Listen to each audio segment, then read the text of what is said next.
Ra phải ôn nước đây không tô hủ không thương mày.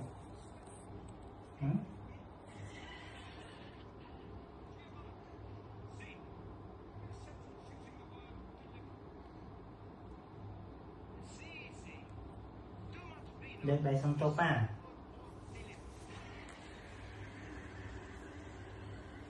Nước đây xong tô pa lứa nó.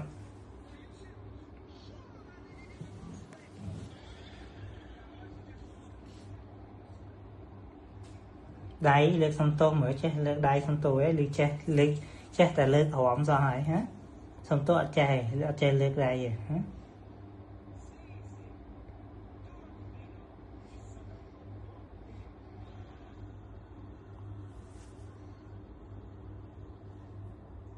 đây xong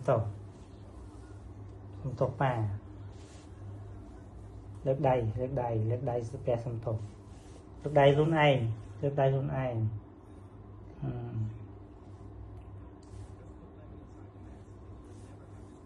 chụp hay con á chụp hay nhá hôm nay hay đó miền ai mơ thì còn chụp hay nhá con á